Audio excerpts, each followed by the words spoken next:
Terkadang saya nggak habis pikir ya sama seseorang itu gitu. Ke saya menyuruh sabar, nyuruh ini, nyuruh itu, sedangkan dirinya sendiri aja nggak bisa sabar. Dengar saya sakit aja udah langsung pindah ke lain hati gitu. Apa salah saya selama ini? Saya udah ngehianatin dia kah? Udah selingkuh kah? Gak pernah, sama sekali gak pernah.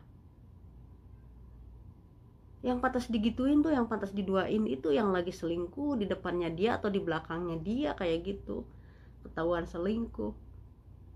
Sedangkan saya masih lurus-lurus aja, alhamdulillah. Masih berpegang teguh sama pernikahan saya. Saya ini seseorang yang masih bersuami kayak gitu. Jadi saya kemanapun pergi, saya selalu izin. Tapi semua itu nggak ada artinya gitu, maksudnya nggak pernah dihargain kok.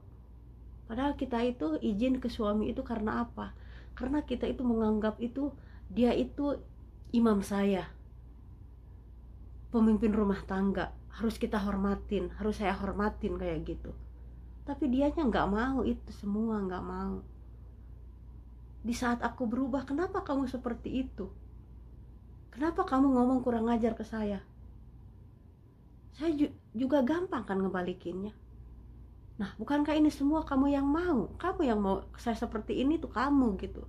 Kenapa? Dulu saya nggak begini. Sampai saya melangkah dari Indonesia ke sini ke Jeddah tanpa izin dia karena apa? Karena diajarinnya sama dia kayak gitu. Dan saya juga punya hati, seseorang yang punya hati saya juga, walau gimana pun. Jangankan manusia, semut aja terlalu diinjak pasti ngegigit. Begitupun manusia. Kenapa? Maksudnya sekarang seolah-olah saya yang salah gitu. Kenapa seperti itu? Kenapa egois gitu? Egois banget.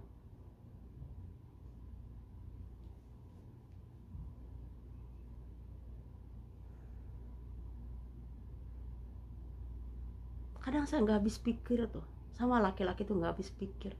Kenapa gitu? Padahal dia itu, dengan dia begitu tuh, bukan cuma saya yang sakit, kedua orang tua saya pun sakit hatinya, lebih dari saya. Harus tahu itu. Pastinya kan laki-laki yang punya anak perempuan, punya ibu, gak mungkin ngelakuin seperti itu. Gimana kalau itu semua terjadi sama anaknya? Bukannya saya ngedoain gak baik ya. Dia punya anak perempuan kayak gitu. Kenapa nyontohin yang gak baik ke saya kayak gitu? Saya selama pernikahan 7 tahun baik sama dia, perhatian. Intinya gak pernah saya misalkan pergi tanpa izin suami. Sekalipun mau ke warung, ke bawah ke warung, saya izin sama suami mau ke warung, gak dibolehin, saya gak pergi. Kayak gitu. Tapi itu semua nggak ada maksudnya. Entah nggak tahu, orang lagi gelap mata tuh kayak gitu. Seolah-olah saya tuh nggak pernah hidup di kehidupannya dia, tuh nggak pernah hadir, nggak pernah ada. Kayak gitu aja sih yang saya rasakan. Karena di saat saya terbaring di rumah sakit, terbaring saya parah, sakit parah ya. Saya ingin seseorang itu nyemangatin saya gitu, tapi itu semua nggak ada. Sampai dokter bilang, "Bu harus bangkit, Bu, bangkit, semangat, Bu," kayak gitu kan, "lawan, Bu, penyakit," kayak gitu. Saya itu gimana ya, itu semua saya nggak mau gitu, biarinlah gitu. Waktu itu mungkin aku tuh udah berprasangka tuh Allah tuh waktu itu ya, hari itu mau ngambil saya itu, mau manggil saya itu kayak gitu. Karena bener-bener ngelawan penyakit itu tuh bukan hal yang mudah ya, bukan hal yang mudah bagi saya kayak gitu. Itu tuh perlu perjuangan banget. Sedangkan orang yang saya harapkan itu dia gitu, dia tuh ingin aku tidak dapat semangat dari dia gitu kayak gitu. Tapi itu semua nggak ada sampai dokter bilang kenapa ibu makin kesini tuh makin drop aja kayak gitu, sedangkan kan obat-obatan segala macem ya, obat-obatan yang masuk ke infusan, yang diminum kayak gitu, yang tablet-tablet banyak lah. Tapi itu tuh nggak ada ininya ya gitu maksudnya. Makanya dokter sampai bilang, ibu bangkit bu, lawan penyakit bu, ibu harus semangat kayak gitu. Dokter tuh sampai kayak ngomong gitu ya.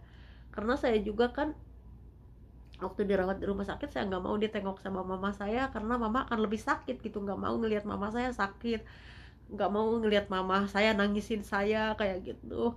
Cukup yang nungguin saya itu waktu itu kakak saya sama adik saya, ipar saya ya, adik saya yang laki, kakak saya yang perempuan, sama ipar yang laki kayak gitu. Waktu di rumah sakit saya berharap banget, tapi setelah itu kenapa saya harus berharap ke manusia gitu, maksudnya kenapa harus berharap ke seseorang gitu yang nggak punya hati, yang sama sekali nggak punya perasaan gitu. Kenapa saya tuh berharap ke manusia gitu, nggak berharap aja sama Allah. Itulah saya di situ. Di situ saya walaupun saya sakit, beradaptasi dengan diri saya sendiri. Gimana sih caranya biar saya semangat untuk bangkit, untuk melawan penyakit kayak gitu, penyakit yang kata dokter ya begitulah kata dokter ya maksudnya. Tapi kan dengan izin Allah segalanya, alhamdulillah saya keluar dari rumah sakit dengan keadaan sehat walafiat. Sampai sekarang saya dengan keadaan sehat walafiat, alhamdulillah ya, saya sehat kembali. Allah masih ngasih kesehatan lahir batin, umur panjang kayak gitu, alhamdulillah banget. Itu saya bersyukur banget lah kayak gitu, karena saya juga sadar ya, dibanding kita dikasih sakitnya sama sehatnya, lebih banyak kan sehatnya ya kayak gitu. Sakit dikasih seminggu atau sekian bulan udah kayak gimana ngeluhnya kayak gitu. Padahal kalau dibandingin Allah itu ngasih kesehatan ke kita itu lebih banyak sehatnya dibanding sakitnya kayak gitulah. Dari situlah saya bangkit, saya lawan penyakit kayak gitu. Karena itu bukan hal yang mudah kalau bagi saya, bagi manusia ya, tapi kan bagi Allah mudah. Bagi Allah mudah.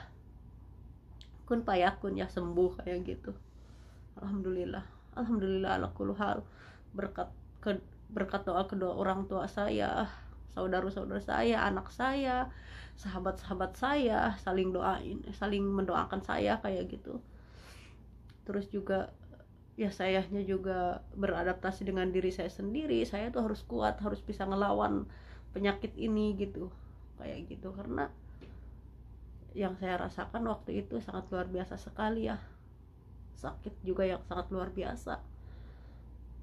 Terus juga saya bukan hanya satu penyakit ya, ada infeksi saluran pernapasan juga. Itu kata dokter itu yang sangat lebih berbahaya gitu. Tapi kalau menurut saya yang saya rasakan yang lebih sakit itu ya itu ya, maksudnya penyakit yang lainnya kayak gitu, bukan saluran pernapasan kayak gitu. Alhamdulillah ala kulli syai ya Rabb. Semoga sakit saya itu menjadi pelebur dosa ya, pelebur dosa saya kayak gitu. Alhamdulillah saya udah melewati semua itu.